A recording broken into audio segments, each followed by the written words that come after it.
Hi guys, welcome back to my channel. If you are new, welcome. My name is Kirsten and I am a mum of one to my darling daughter Maddison. Today's video is about capsules. So Maddison is 6 months old now and she is no longer in a capsule. So I thought I would do a to capsule or not to capsule kind of video, because capsules are sort of, there is a lot of different opinions on them, and obviously the main opinion that gets factored into them is the cost of them and the additional expense of them. So I thought I would run through my experience and obviously the pros and cons to a capsule in case you are thinking of buying one or you know someone who is thinking of getting one. So let's get into it. So the capsule that we purchased was the Maxi Cozy Micro AP, and it is suitable to Isofix. I think they have a non-Isofix one. So here it is. It's pretty big for this shot actually.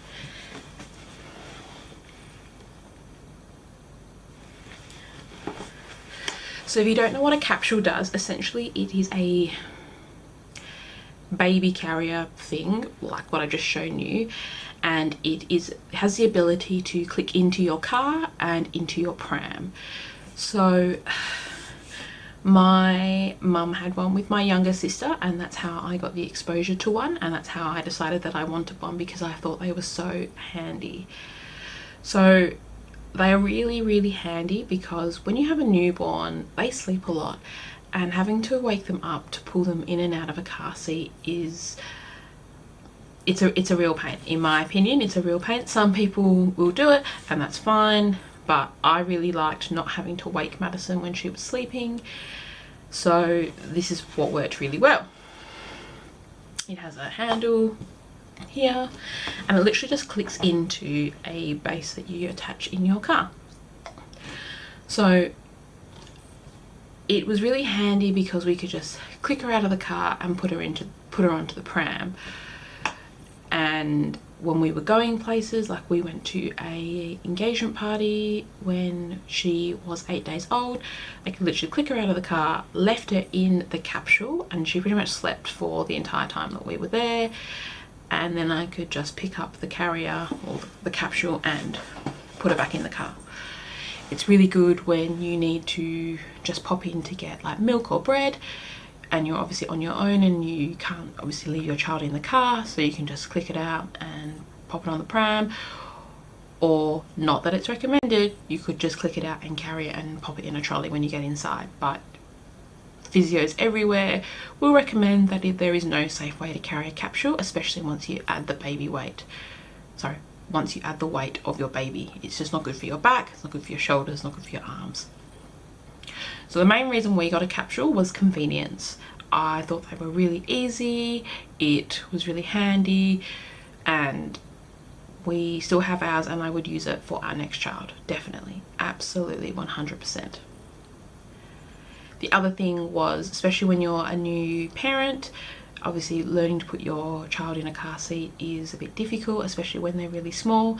So I found it was really handy to be able to put my child in her capsule at a height that was suitable for me, so I could put the capsule on the table and I could face the capsule towards me, and that was fine. There was no awkward trying to put her in sideways into the car and all those kinds of things.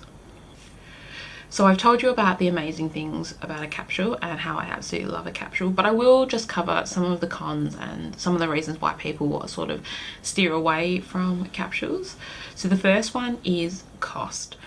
Capsules aren't cheap. They are essentially a car seat, and when you can buy a car seat that's newborn to 8 years old now or newborn to 4 years old, some people are a little bit reluctant to spend the extra money to buy a capsule. And yes, like I said, they aren't cheap. Our capsule cost us $500 and we were lucky enough to get a shopper docket to reduce the cost by 20%, so it ended up being $400, but that's still $400 that some people might not have or not be willing to spend on essentially another car seat. We had already decided that we wanted one and it was definitely worth all $400, that is for sure. The other, I guess, con to it is most capsules don't last as long. So this capsule is rated to 6 months, and the reason we got this capsule is because this is the capsule that is matched with our pram, and our pram had a very specific capsule that you could get. There is one other capsule which I don't think is available here in Australia anyway, but the capsule that we got we pretty much had to get because it was the one that matched our pram. So yes, if you have a pram, you will be, I guess, and you want to use the capsule like edition, you may be restricted to what capsule you can use, and that might influence the price. So yes, like I said, they're like, my one is only rated to 6 months, and of course that rating is based on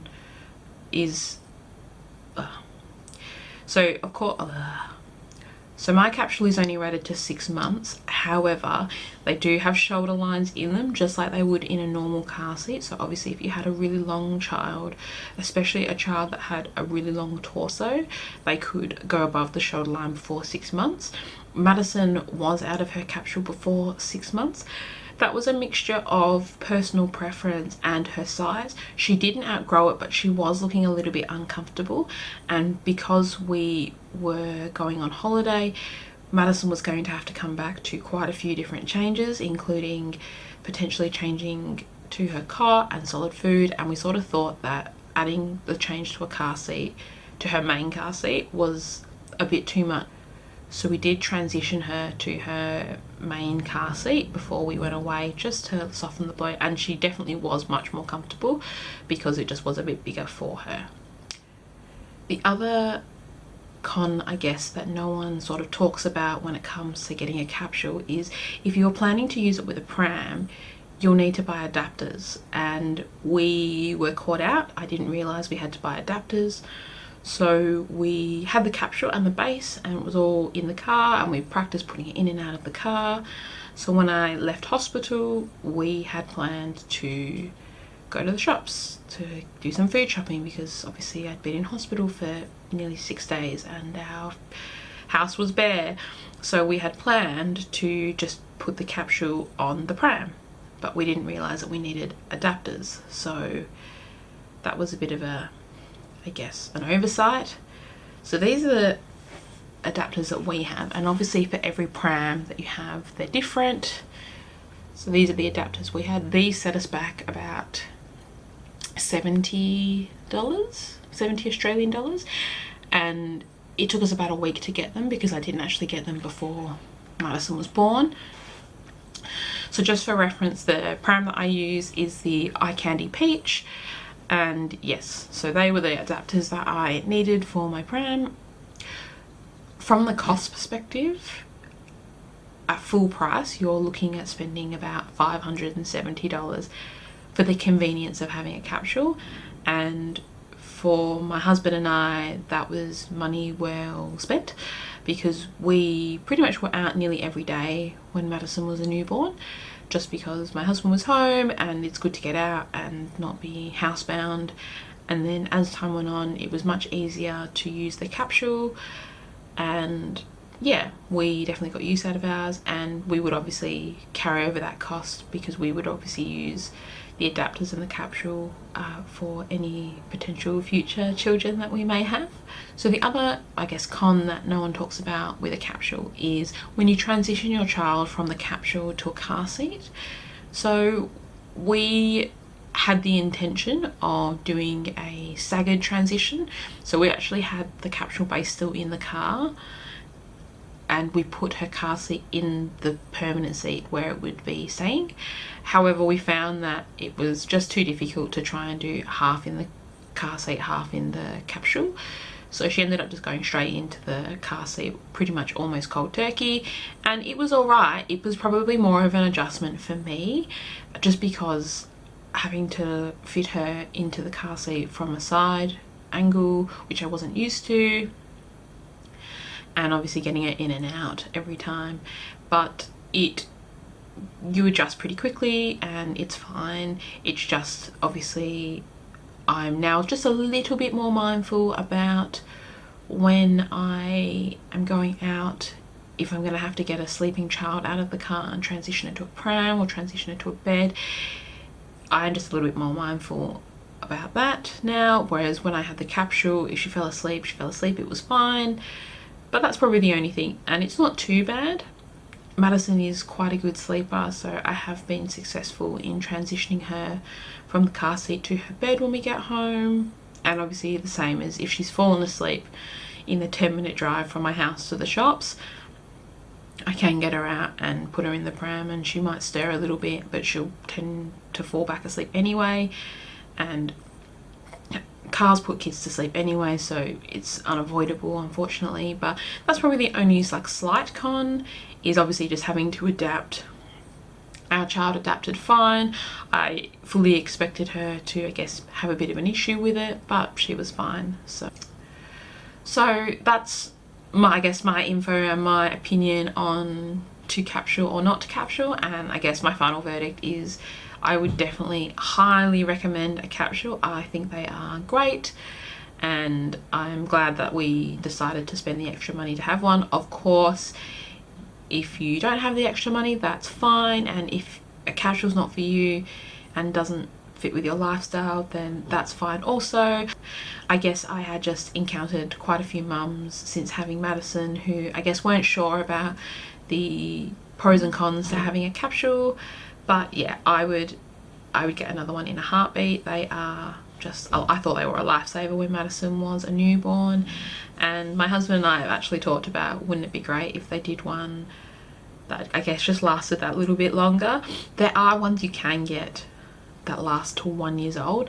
Whether you would actually put your child in it up until 1 year old, I don't know.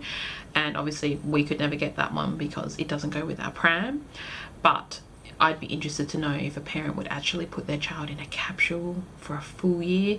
I think it's more the convenience out of it over everything. We would just love the easiness of being able to pop her in and out sometimes when she falls asleep, especially when we don't really want to wake her, like if she kind of needs the sleep and she's fallen asleep.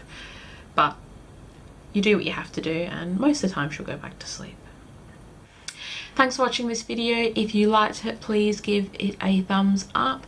If you aren't already subscribed, please do, so you don't miss out on any of our vlogs or mummy parenting related content. If you have used a capsule and loved it, leave a comment below with the capsule that you used, and I hope to see you in my next video. Bye guys.